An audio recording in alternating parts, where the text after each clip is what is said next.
नमस्कार। ईडू बिहार में आप सभी का स्वागत है।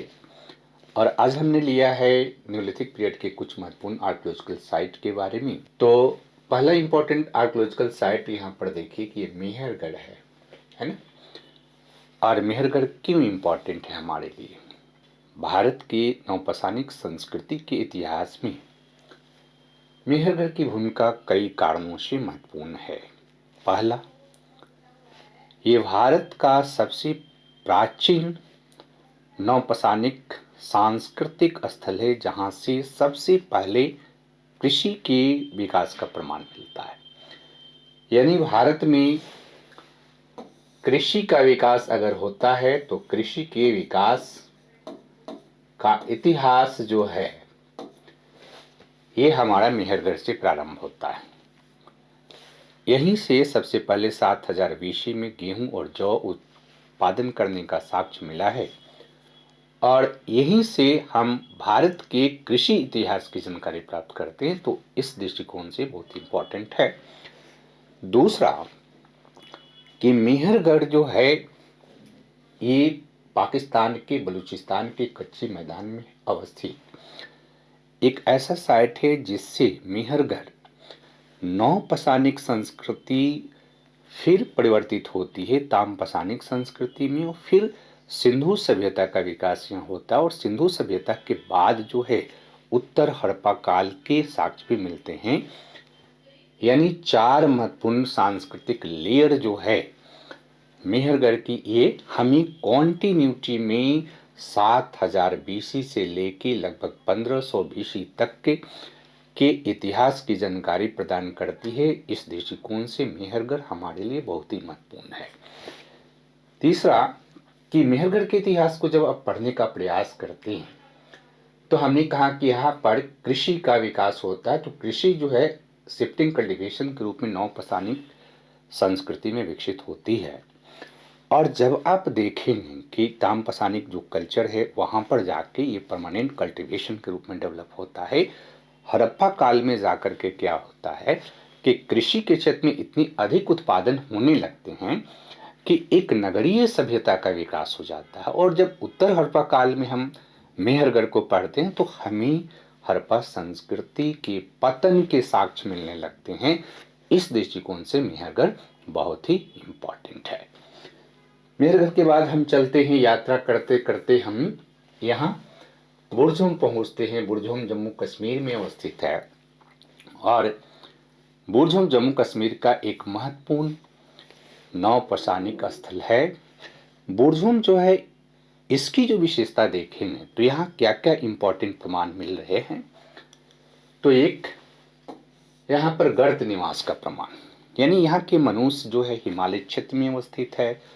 यहाँ बर्फबारी हुआ करती थी। बर्फ से बचने के लिए जो है ये जमीन में गड्ढा खोद करके और उसके ऊपर झोपड़ी गिरा करके उस गड्ढे में निवास करते हैं। गर्त निवास का प्रमाण जो है ये यूनिक प्रमाण हमें प्रदान करता है नवपाषाणिक लोगों के बारे में जो कि अपने विशेष पर्यावरण परिस्थिति के साथ संयोजन करते हैं।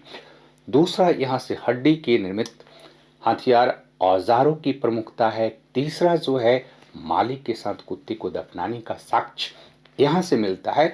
मालिक के साथ कुत्ते को दफनाने का जो साक्ष्य, ये साक्ष्य बहुत इंपॉर्टेंट है क्योंकि ये हमें बताता है कि डोमेस्टिकेशन ऑफ एनिमल के प्रोसेस के अंतर्गत किस प्रकार से मनुष्य ने भेड़िया की प्रजाति वाला डॉग जो है उसको डोमेस्टिकेट करके और सबसे विश्वासी पशु के रूप में स्थापित कर दिया।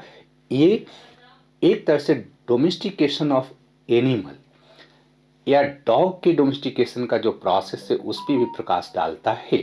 इसके अलावा मटर, मसूर, गेहूं, जौ इत्यादि का उत्पादन करने का साक्ष्य यहाँ से भी मिलता है।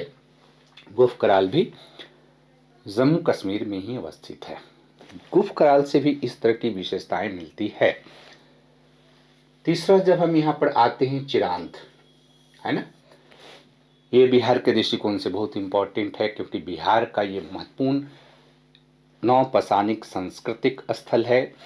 चिरांद कहाँ पर अवस्थित है? तो चिरांद बिहार में सारण जिले की जो मुख्यालय है छपरा से 12-13 किलोमीटर पूर्व की ओर जब जाएंगे तो चिरांद एक गांव है और फिर वहां से गंगा नदी किनारे आएंगे तो एक बहुत विशाल टीला है। उस विशाल टीले के भीतर जो है नौपसानिक संस्कृति से लेकर के कुषाणकालीन संस्कृति के सांस्कृतिक प्रमाण मिलते हैं। चिरांद की क्या खासियत है?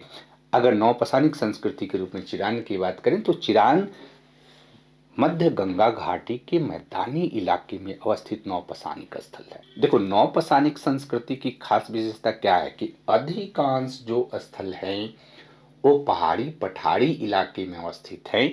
चिरांद एकमात्र ऐसा स्थल है जो कि मैदानी इलाके में अवस्थित है। मैदानी इलाके में अवस्थित होने के कारण चिरांद के सांस्कृतिक विकास के संदर्भ में कुछ चुनौतियां ही आती है।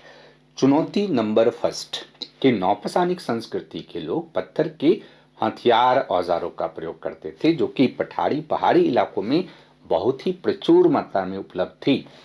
लेकिन चिरांद के लोग कहाँ से पत्थर लेते थे?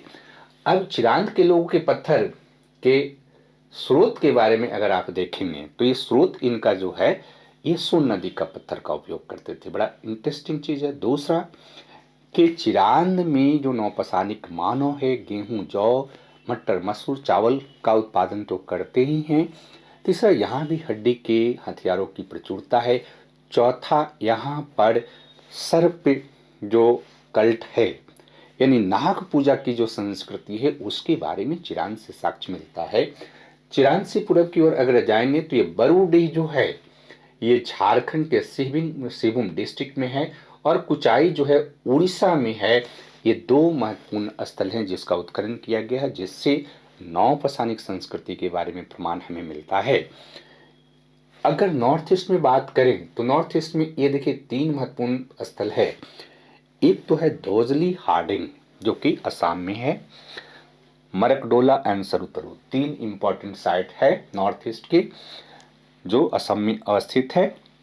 और तीनों का उत्खनन हुआ है। इससे नॉर्थ ईस्ट में नौपसानिक जो संस्कृति है उसके विकास का प्रमाण मिलता है।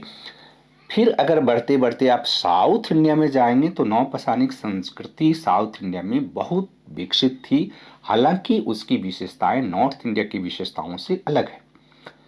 साउथ इंडिया में हम क्या देखते हैं कि साउथ इंडिया के नौपसानिक लोग जो है एक पशुओं का बारा है ना, यानी पशुपालन बड़े पैमाने पर किया जाता था और मांस बलि गाड़ करके पशुओं को एक जगह एकत्रित किया जाता था। उनके गोबर जो होते थे उसको जला देते थे और वो जलाने का जो साक्ष्य मिलता है ये कुपगल कोडिकल 2 इंपॉर्टेंट कर्नाटक के साइट हैं जहां से, और उतनूर और पलवाय जो है आंध्र प्रदेश के। देखिए यहाँ उतनूर है और आप देखिए कि ये कुपगल है, ये कर्नाटक में है।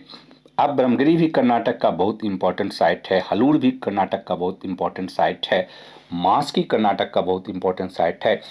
अगर आप नीचे की ओर जाते हैं तमिलनाडु में जाते हैं तो पैमपली है, टी नरसीपुर है।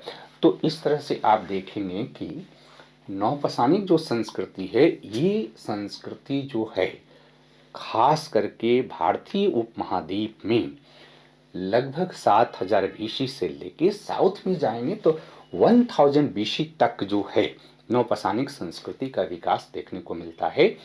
और भारत की नौपसानिक संस्कृति एक विशेष प्रकार की संस्कृति का प्रतिरूप प्रस्तुत करती है। तो अगर नौपसानिक संस्कृति को समझने का प्रयास करते हैं तो सबसे पहला इंपॉर्टेंट काम है कि इसके ज्योग्राफिकल जो डिस्ट्रीब्यूशन है उस ज्योग्राफिकल डिस्ट्रीब्यूशन को आप समझें। इसके अलावा आप देखिएगा कि यहाँ पर बेलन घाटी क्षेत्र में जो है यहाँ पर कोल्डिहिवा करके एक बहुत ही महत्वपूर्ण साइट है, कोल्डिहिवा है ना। देखो कोल्डिहिवा की खासियत क्या है, ये बेलन घाटी में इलाहाबाद के पास अवस्थित है और यहाँ पर क्या मिलता है कि लगभग 6000 बीसी में विश्व में सबसे पहले धान उपजाने का प्रमाण मिलता है।